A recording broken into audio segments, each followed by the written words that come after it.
In the Gospel of Mark, Jesus is talking to the crowds, and he's talking primarily to his disciples, those who identify as his followers. And his words are, why? Why? Why do you call me Lord, Lord, and do not do what I say? And so Jesus' word comes to us this morning as we share our faith the world. Jesus' word comes as a question. Why are there so many, even ourselves, that gather to sing and say, Lord, Lord, but we do not do what Jesus says? In part, we're celebrating Juneteenth today. And the story of Juneteenth, just by way of reminder, it was June 19th, 1865, in Galveston, Texas. And the Civil War had ended, but the word of the end of the war, and even the word of the emancipation of the slaves back in 1863, 2.5 years before, had not reached Galveston. And a Union general, General Gordon Granger, came with Executive Order Number 3, announcing the end of the war and the emancipation of the enslaved.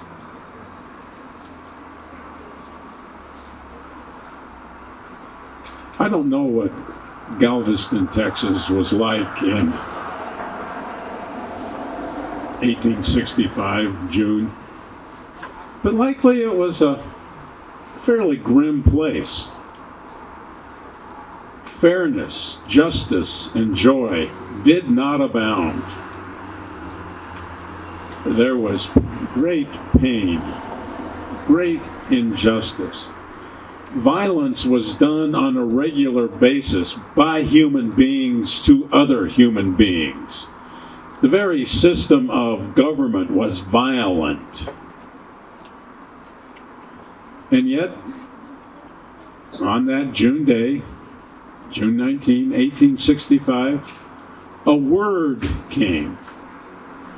A faint word, but a clear word. Liberty is coming. Emancipation is here. Freedom awaits.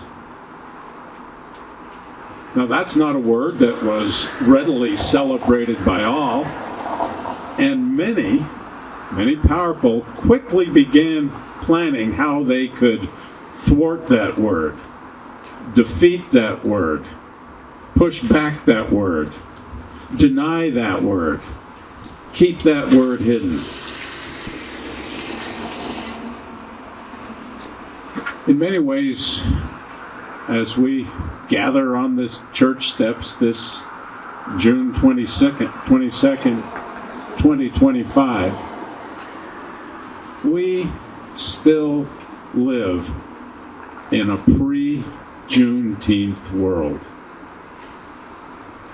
Is anybody going to argue with me? In many ways, we still live in a pre-Juneteenth world. Oppression seems to be the order of the day. Forcing people to live in fear seems to be the reason for being of many. Causing people to go into hiding.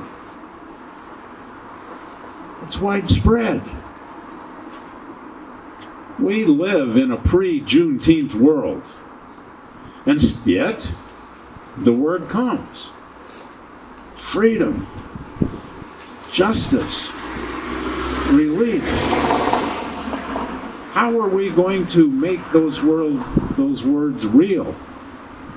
Well, if and only if we not only say, Lord, Lord, but listen and do what Jesus says.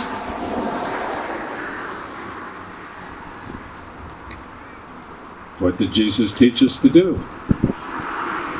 You know it. You've heard it since you were children. This is not a surprise to any of you. Love God. Love neighbor.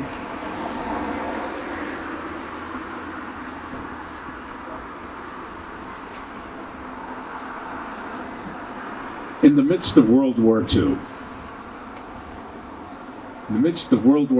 a Norwegian Lutheran pastor was detained by the Gestapo,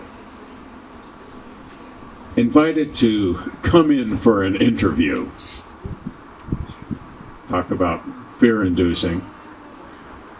And as the story is told, as that pastor was ushered into the room, the Gestapo officer took out his pistol and put it on the table.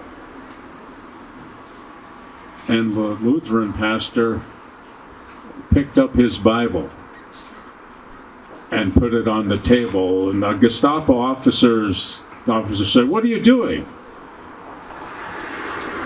"You're showing your weapon. I'm showing mine."